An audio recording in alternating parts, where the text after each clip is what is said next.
When are you going to let me see my grandchild? My fiancé's mother frequently barges into the room where I live with my fiancé. Since I'm exhausted dealing with her, I ignore her. But she just keeps on pestering me. When is your period? Of course you keep track of them, don't you? Yes. Are you guys making love? You have to think carefully. When are you going to have a baby? Is it really necessary to be told about such things? I'm not even married yet. It makes me sick. Oh, if you don't have a child within a year of marriage, you will pay alimony. What? The amount? Let's see. $100,000. You know, I hate to say this, don't you? But if you betray me, you'll have to pay for it. I couldn't take it anymore. I took a deep breath and decided to answer with determination. My name is Nancy. I am an office worker who turned 30 this year. I am not married yet. However, I am dating a man with whom I intend to get married. I joined my workplace 2 years ago as a mid-career hire. My boss at the time introduced me to Joff, and we started dating. Joff, my boyfriend, is very kind and generous. He accepts me as I am. I'm now officially engaged to Joff. We moved in together early on in our relationship, so there will be no major changes in our lives. However, it is a joyous and sobering feeling to finally be together as husband and wife. Neither Joff nor I are particularly interested in having children. We were happy to finally be able to be together as a couple, and we were excited. Then one day, Joff and I went to his parents' house to greet his parents. We had finished meeting my parents last weekend. I had visited Joff's parents several times before. Joff is an only child, so his parents are the only family he has. Before I started my relationship, Joff's grandmother was living with them, but she is now deceased. Joff's parents are also good-natured people, and I had a good feeling about them. So, I was not particularly nervous on the day I went to greet them, but rather I was looking forward to it. Oh my God, Joff! Nancy, you're here! Oh, come on in. Please make yourself at home. Joff's mother welcomed us with a smile. Joff's father was waiting for us in the living room. He also had a smile on his face. Joff and I gave them the gifts we had brought and told them that we were now officially engaged. Both of them were happy treating me like their daughter. After that, we finished greeting each other, and the four of us watched TV and talked about nothing but trivial matters. It was like we were a real family. After a while, Joff's father got up from his seat. He went out into the yard to finish the weeding today. I'm sorry you're here and he's outside. Joff's mother sighed in exasperation. Oh no, please, don't worry about it. I'm the one who's barging in. Joff's mother stared into my eyes for a full 5 seconds before opening her mouth. You're going to be Joff's wife soon. I didn't know if she was talking to me or was talking to herself because of her soft tone. Then she continued. You're going to become Joff's wife. Do you realize that? Why don't you stop working and show me the grandchildren soon? That's what I hate about young women these days. A woman's job is to have children and take care of the family. I don't think you, Nancy, understands that at all. For a moment, I did not understand what was being said. She was looking at me coldly. Her gentle and good-natured manner completely changed. I'm going to keep working after we get married. and I'm not going to have children. Joff agrees with me on that. Joff's mother looks at me even more sternly when I manage to say that. She is a different person from the one who welcomed me into her home. Why do you say that? It's not like you're incapable of having children, is it? Then go ahead and have the baby. My friend's daughter-in-law is a fine woman. She has a boy and a girl. Every time I see her, she brags about it, and I can't help but envy her. Well, anyway, why don't you show me the face of one of my grandchildren? I'm troubled by such one-sided comments. I am not married yet, but I wonder if this is how it is with wives and mother-in-laws. My grandmother on my father's side died before I was born. I don't know what a typical mother-in-law is like. I glanced at Joff, wondering how to answer the question. But Joff was just watching TV with a look on his face that pretended not to hear anything. It seemed that he was not going to touch the subject. Then there was no point in getting angry or arguing with him here. I ended up giving a vague, "Well, I guess so," answer. Soon after, Joff's father came back from the yard. Joff's mother returned to her usual smiling face and offered him another cup of coffee. Feeling somewhat uncomfortable with her quick change of attitude, I politely declined and decided to go home with Joff right away. From that day on, Joff's gentle attitude changed. Before, we had been trying to coordinate the division of household chores so that one of us would not have to do more than the other. But Joff began to push the housework onto me, saying, "It's a training to become a wife." He also woke me up late at night when I was sound asleep, and made me go to a store close by to buy something to eat for the night. I was puzzled by Joff's unprecedented behavior. "What's wrong with you, Joff? You used to be so much nicer to me." "Nothing. I've just been too easy on you. You're going to marry into my family, so you're going to have to be more firm with me. Do you understand?" He sounded like his mother. Perhaps he was inspired by his own mother. It's not like we're going to live with your family, right? We've been getting along fine together until now. Why can't it be the way it was? Joff snickered at my comment, as if I had made a fool of him. "It was because of me, right?" I was shocked, to say the least. I had thought that we had been supporting each other, but Joff's true feelings was the opposite. The worst was yet to come. One night, right before I was about to fall asleep, Joff came. We had been sleeping together, but from his attitude, I had been sleeping on the living couch. What's wrong?" I rubbed my heavy eyelids and asked Joff. "I don't want to disappoint Mom." He suddenly said so and got on me. "Stop it! We agreed on not having children." I slapped Joff on the cheek as he continued to force himself onto me. Finally, he cooled down a little and returned to the bedroom holding his cheek. I wondered if I could really marry Joff and be happy. I couldn't help but think about it. A few days later. It was a holiday, so I woke up later than usual and was boiling water for coffee. Suddenly, the intercom rang.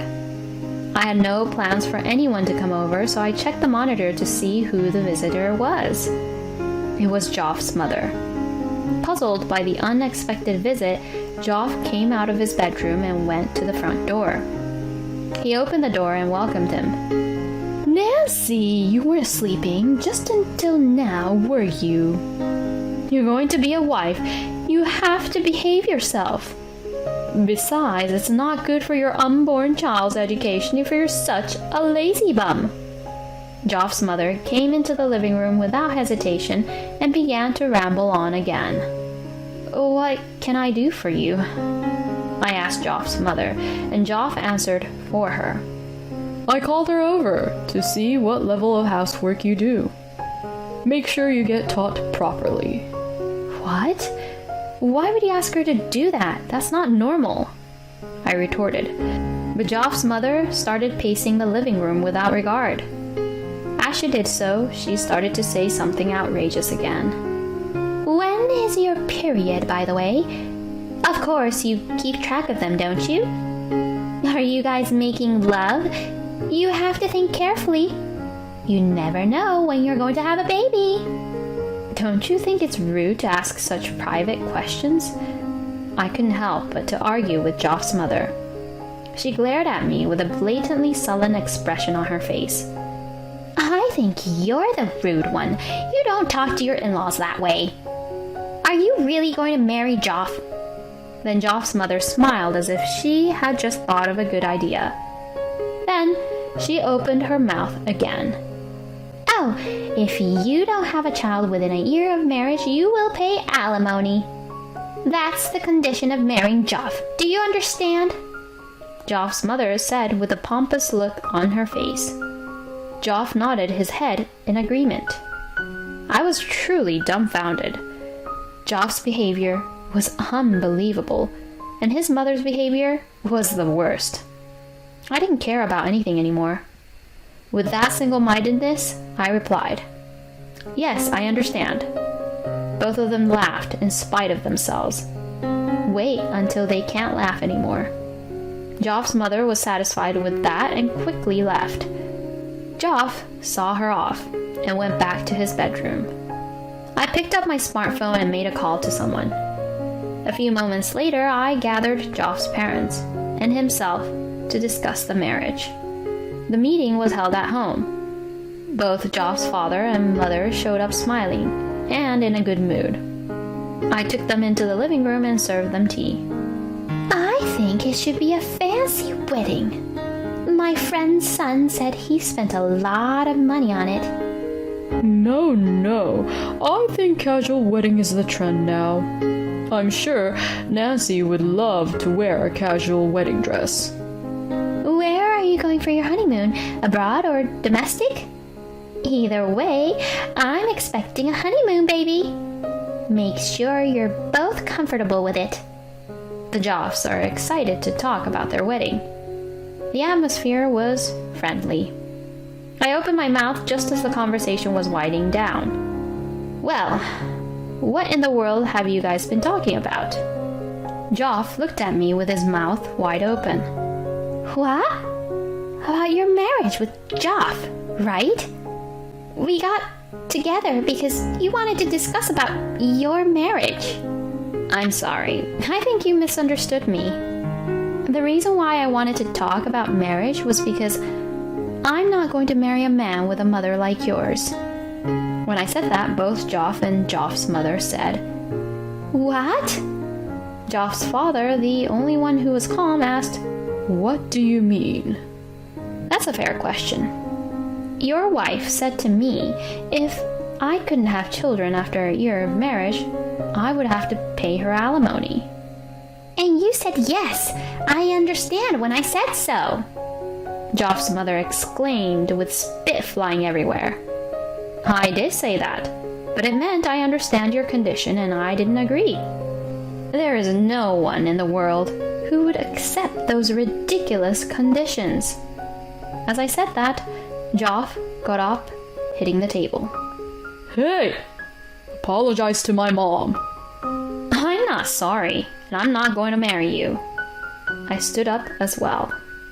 Then I pulled my smartphone out of my pocket and called someone. Hello, please take it from here. The front door is open. Joff saw this and wrinkled his brow. You don't have manners calling someone under this situation. As Joff was saying this, I heard the front door open. Soon after, the living room door was opened as well. It was my boss from the company Joff and I work for. I heard all about it. You two are pathetic as human beings. You should be ashamed of yourselves for trying to manipulate Nancy into doing what you want. The color of the Joff family's face turned blue. In fact, this boss is the one who introduced Joff to me. and I learned after we started dating that his boss and Joff's parents were senior and junior colleagues. Joff was able to get a job at his current company because he was introduced by him. Joff's family owes a debt of gratitude to his boss. You should at least straighten up your wife and son's behavior. What is family for? With these words, the boss patted Joff's father on the shoulder a few times. Joff's father nodded deeply. Joff's mother, on the other hand, still refused to admit that she was wrong. That being said, isn't it normal to want to see your grandchildren's faces? Joff, you understand, right? After she said that, the boss scolded her. You still say that? You're just being selfish. You're old enough to know better. Shame on you. Joff's mother looked depressed and her shoulders slumped. So did Joff. You finally get it? Then you all owe Nancy an apology. Do it here and now. Perhaps, encouraged by their boss's insistence, the Joffs all apologized together. After that, my engagement to Joff never happened. Naturally, we stopped living together and I decided to move closer to work. Joff has been very irritable since we broke up. Since we work together, we have to hear each other's stories and see each other's faces. To vent his frustration, Joff has started to lash out at his junior colleagues. Furthermore, he seemed to be unable to concentrate on his work and kept making serious mistakes. And why did Joff and I break off our engagement? The reason for this had spread to the workplace from somewhere. Joff was no longer able to stay at the company and eventually resigned after less than 6 months. The industry we work in is small. He is now looking for a job while working as a day laborer. Even if he could find a new job, he would not be able to expect the same salary as before. Then, about his mother. She was scolded by her husband and was restricted from going outside, making sure she does not come close to me. Furthermore, there are rumors in the neighborhood that Joff's mother snubbed his wife and kicked her out of the house. Now the neighbors, who used to be good friends with her, are now keeping distance. I imagine they must be feeling very small in the neighborhood. As for me, since Joff and I broke up, I have been devoting myself more and more to my work. I thought it might be a good idea to continue living as a bachelorette.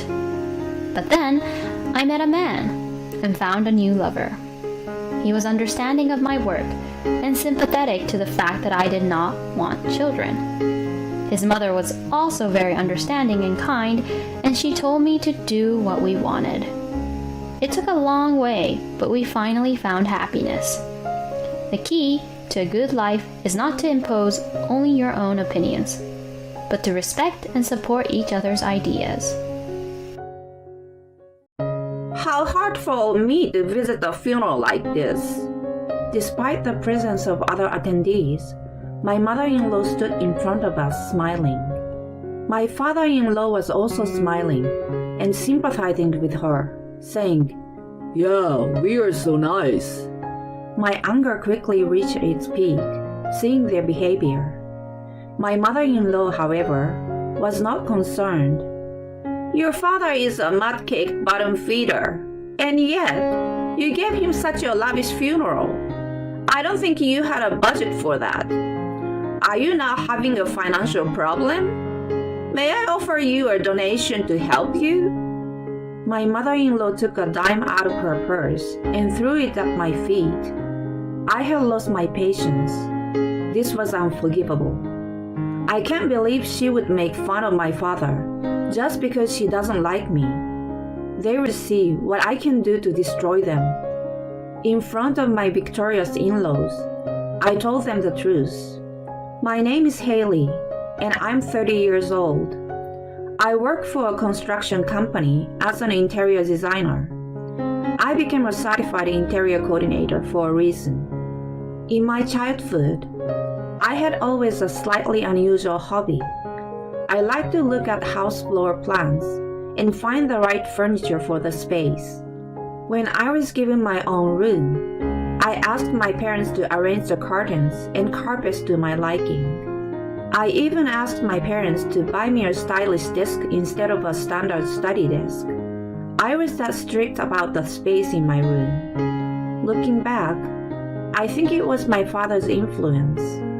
The construction company I work for was originally started by my father. My father was a registered architect and well known in the industry. However, he was so busy that he could no longer spend time with his family and reduce his workload. He then gathered many construction managers and full-time engineers he knew and opened this construction company. Now, there are more interior coordinators and financial planners like me, and the company has grown to a modest size. My father, in whose company I participate, suffered a stroke 5 years ago. With that, he stepped down as head of the construction company and left it in the hands of another trusted architect who had been with him for many years.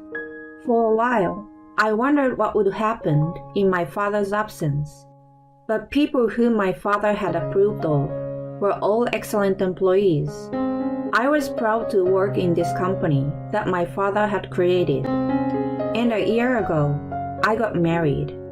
I met my husband Tom a few years ago when our company was contracted to design an office.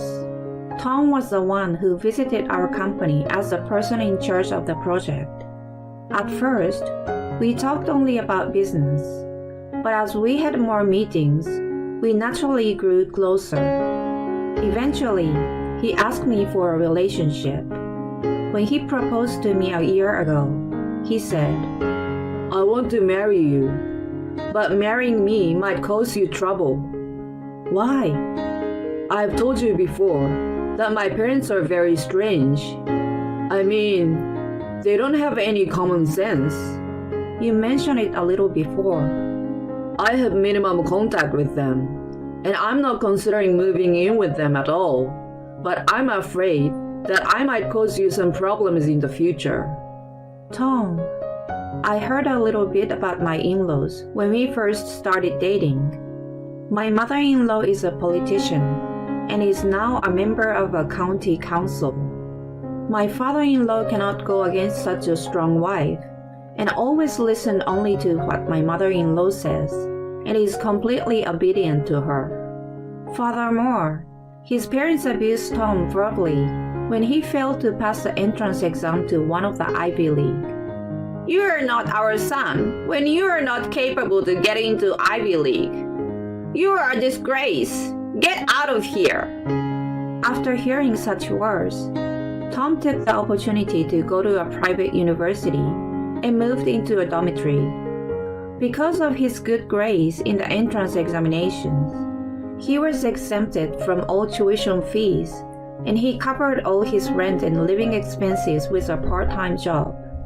While balancing his studies and part-time jobs, he was able to make it through his college life.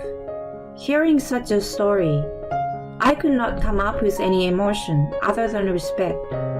I heard that he had not seen his parents since then. But if he was going to get married, he should at least give them a report. He seemed to feel like that and was planning to go see them for the first time in several years. That's why he seems to have a hard time making up his mind. Tom was looking gloomy and depressed. Seeing him like that, I put on a big smile. "Tom, I can handle it. No matter what kind of person your parents are, I would want to marry you." Are you sure? "Of course. If there is some problem, I will consider how to get along with them. But they are the parents of someone I love. No matter who they are, I'd like to say hello to them at least once." Yeah, you are right. I know I shouldn't be running away anymore either. "I don't think you are running away. But if you don't visit your parents now, I'm sure you will be left feeling bewildered." Thanks. I've finally made up my mind too. Thus, I accepted Tom's proposal and we went to his parents' house to say our wedding greetings. The following week, we headed to Tom's parents' house. Of course, I was nervous, but Tom seemed even more so. I patted him gently on the back and rang the intercom. Then, as if she was waiting for us, the door opened vigorously, and a strong-willed-looking woman appeared. She was wearing a purple dress and a gold necklace. Her hair was curled, and she was wearing flashy red lipstick. Since she is a politician, she seems to have a thick core and with full of confidence.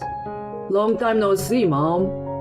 When Tom greeted her, his mother gave him a dubious look and started to talk with a big sigh. What is a failure who failed the entrance exam and ran away from home doing here after all this time? Don't say that. What? It's true, isn't it? You just came back home and brought this unattractive woman with you. She's got nothing to do with it. Don't make fun of Haley. Oh my god. You're so pissed off. A fool like you can't possibly be loved seriously. What on earth do you expect? I don't deserve to have my mother tell me that. Just then, a small man appeared from behind my mother-in-law. I instantly guessed it was Tom's father. As soon as he showed his face, his father said to Tom, What's that kind of behavior? He began to yell at Tom. It seems that Tom raising his voice at his mother had touched his father's nerves.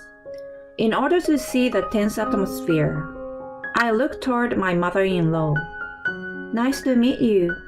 My name is Haley, and I'm dating Tom. Haley, why do you want to be with a failure like Tom? He's not a failure. He takes his job very seriously. And, by the way, what do your parents do? Are they politicians like me? Or are they big shots somewhere? No, my father used to be in a construction business. He fell ill a few years ago and is now taking a rest. My mother is taking care of my father. Then my mother-in-law burst out laughing. When I was unable to say anything because of the suddenness of the situation, she smiled wryly and slowly opened her mouth. Your family is pretty much at the bottom of the pile too. Tom, who has a politician mother, brought you here. So I thought you were a young lady from a better place. Wait a minute. I don't care what you say about me, but my father and mother. Oh, was I right? It's true what they say about people becoming aggressive when they are told the truth. What the hell are you saying? Why should you, a completely stranger, tell me that? Then my husband stepped in front of me. Stop it already, he shouted at his mother. And now my father-in-law glared at us. He alternately glared at me and Tom, then began to speak as if he were making fun of Tom. How can you behave like that towards your mother? Huh? How dare that stupid son, who left after disappointing your mother's expectations, come back here after all this time? Why are you like that too, Dad? Is that what you say to the son you haven't seen in a long time? Is rebellion the first thing you do when you come home? No, that's not it. The first thing you should do is return the favor to your mother and me who raised you. What? What do you mean by favor? Shut up. How much do you think we spend on you? Your mom paid for all your cram school fees and all your lessons. Are you screwed that up? Well, that's not the topic right now. If you're going to show up at our house, you better come prepared with the right kind of money. We don't want the lousy snacks you brought here today. Now, get the hell out of here. I don't care what happens to a piece of shit like you. My mother-in-law giggled at my father-in-law's words. Tom's face turned bright red, and his fists were shaking as if he was about to cry. At this rate, Tom would raise his hands to his parents Thinking this, I stood between him and my in-laws and said to them, "We were thinking of getting married, so I came to say hello to you, but it doesn't seem necessary." At those words, my father-in-law glared at me. What the hell do you want? I said to my mother-in-law, who silently turned away from me. "I can't believe you could behave like that toward your own son." What do you want to say? "No, it's okay. I don't think we will see each other again, so you don't need to know that." How rude! You are indeed a woman chosen by a failure.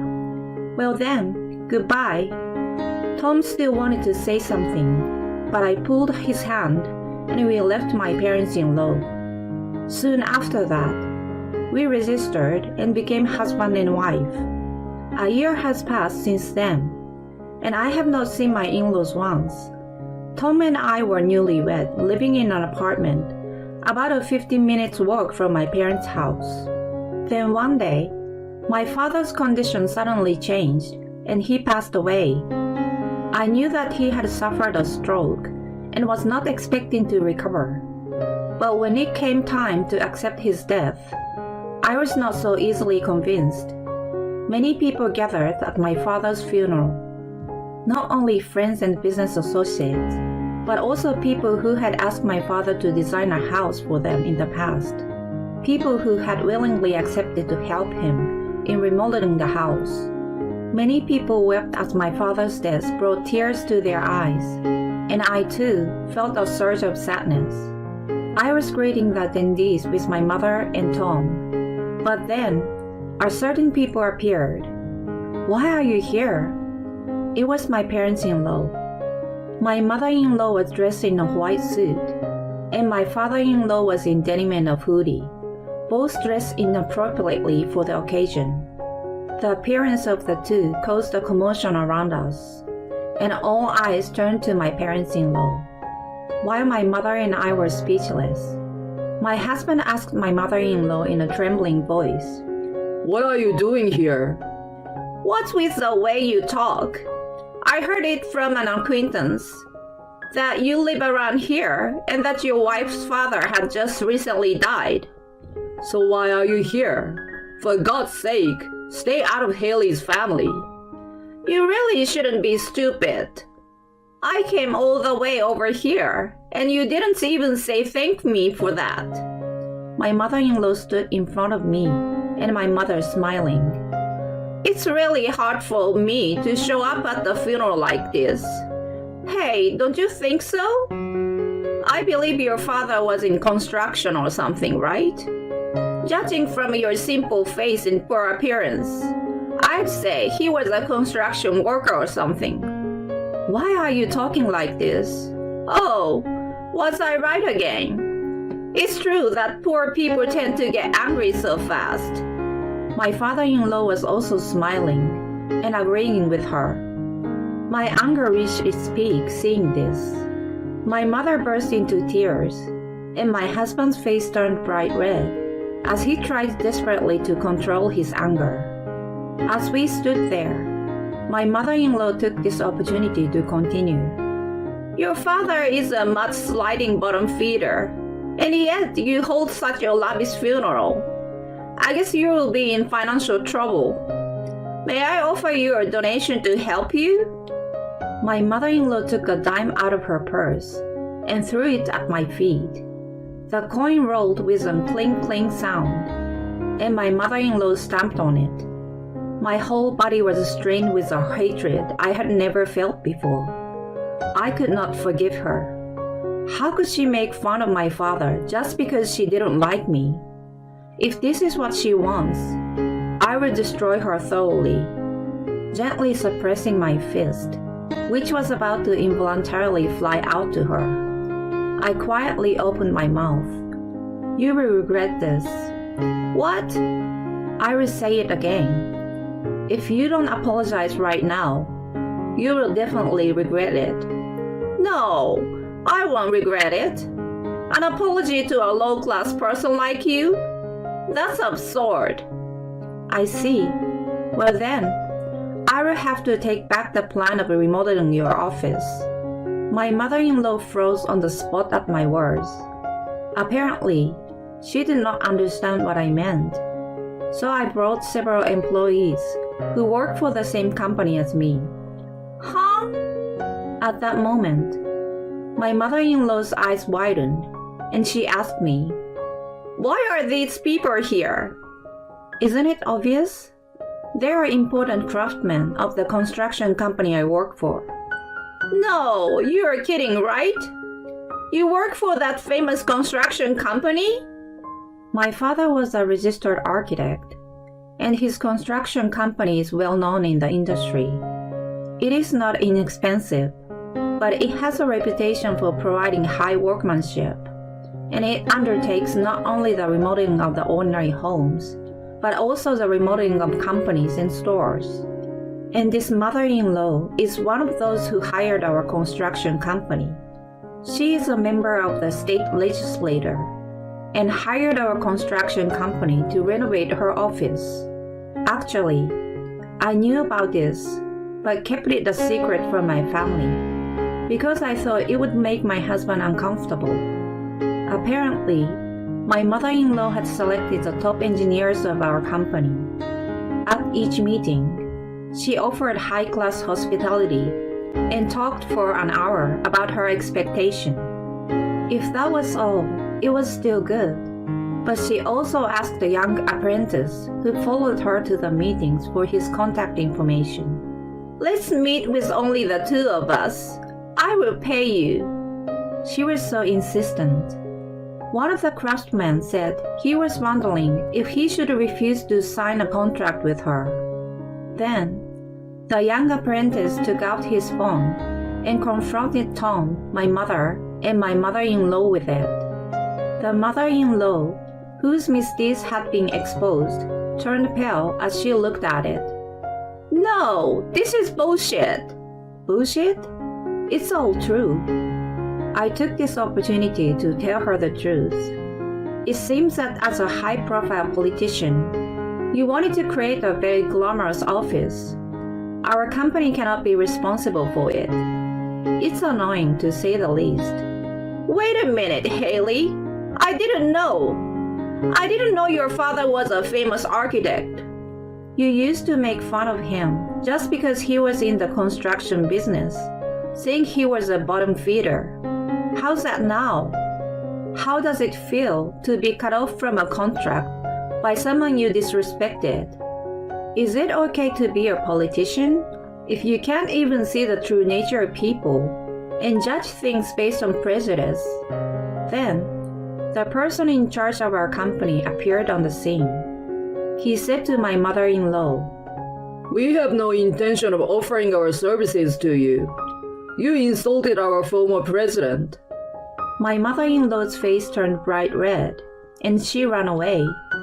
Of course, my father-in-law followed her. My mother-in-law's bad reputation spread quickly.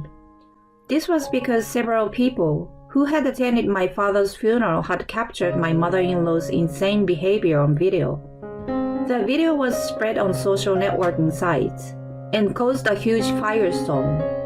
My mother-in-law had been a politician for a long time, but her trust was shattered in an instant, and she resigned without waiting for her term as a state legislature member to end. Of course, there was no way she could live as she had in the past, and her neighbors were not nice anymore. As a result, my parents-in-law were forced to move out. They were probably still forced to live day by day somewhere. I, on the other hand, have been freed from my parents-in-law's ties, and my stress-free life has returned. As for my husband, he was a little bit angry. Why didn't you tell me that my mom had a contract with your company? But in the end, we have nothing more to do with my parents-in-law, so it should be fine. I hope to continue to provide the best technology and service, together with my respectful colleagues and friends. And I will continue to protect the company my father had started.